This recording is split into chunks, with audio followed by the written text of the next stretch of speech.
Morning everyone. माझे नाव हरडे अनुष्का होते. 12वी आर्ट कला. मी आज देवता गोष्टी कुमारांची करमवली या पाठाचे 5व्या पाठाचे वाचन करत आहे.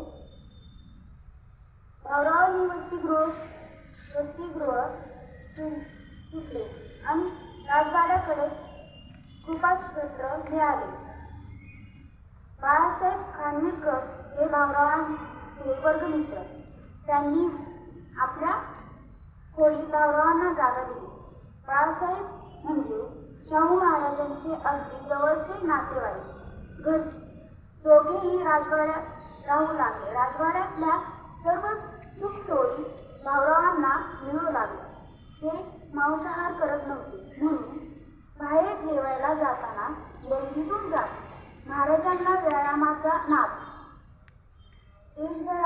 देशोदेशी नामांकित पैलवान त्यांच्या आश्रमाला कुस्तीचे मैदान ते भरवित. राजवाड्यातील मुलांकडून ते शक्तीचे व्यायाम करून घेत. खानविलकर यांना नेमका याचा कंटाळा. भाऊरावांनी मात्र भरपूर व्यायाम केला, भरपूर खुराक खाल्लं. खानविलकरांचा उरलेला खुराकही तेच खात. त्यामुळे त्यांची प्रकृती दणकट आणि मजबूत बनली. दंड पिळदार झाले. कधी कधी ते शाहू महाराजांना मालिशही करायचे.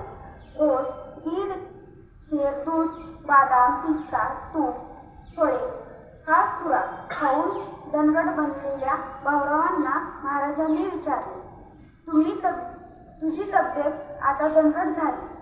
तू आमच्या व्यायामशाळेत येतो का? येईल मी महाराज. तुम्हाला उत्तम पैलवान करी. तुमच्यासाठी उत्तम वसाहत नेमतो. कुस्ती मारली पाहिजे. होय महाराज, भाऊरावांनी उत्तर दिले. कधी भाऊराव राजवाड्यातील मुलांबरोबर क्रिकेट खेळत.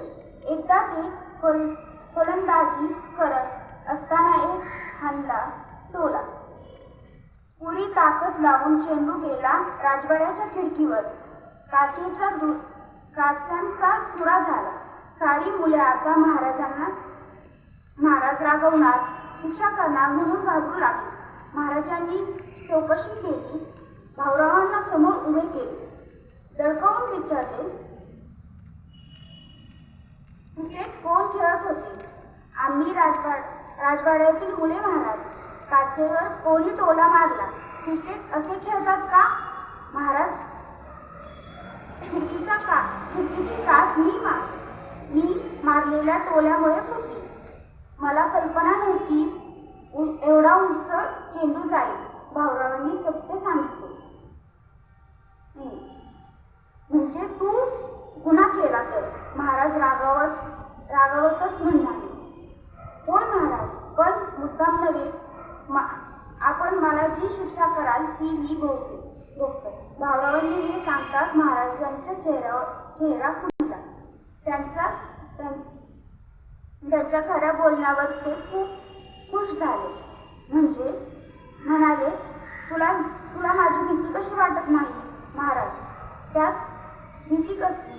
जे घडलं ते खरंच सांगायचं आणि मिळालेली शिक्षा घ्यायची. यात कसली भीती? ठीक आहे, तू खरं बोललास म्हणून तुला शिक्षा माफ. जा कोळाचा.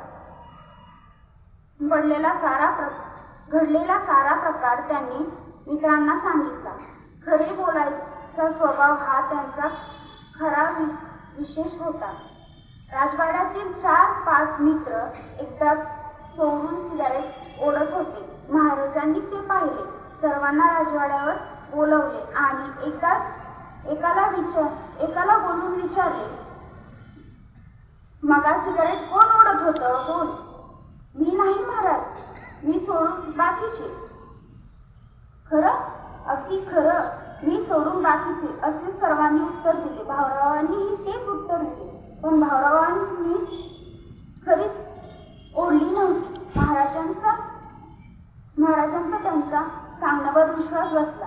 कारण जीवावर घेतले तरी भाऊरावांनी कधीच खोट्याचा आश्रय घेतला नाही.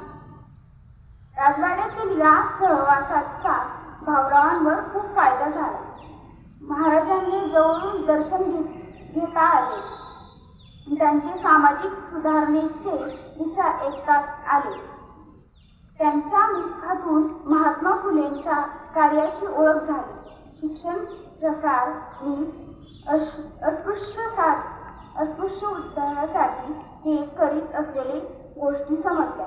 आपण आपल्यासाठी जगायचे नसते तर आदर्श विचार महाराजांमुळे मनावर बिंबवले. आयुष्यभर सोबत करणारी उत्तम प्रकृती उपासना याचा सहवास मध्ये करता आला.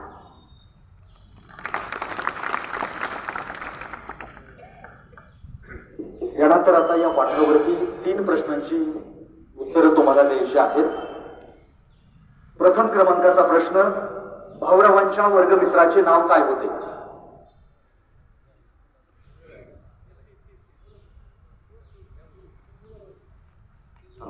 कोण आहे?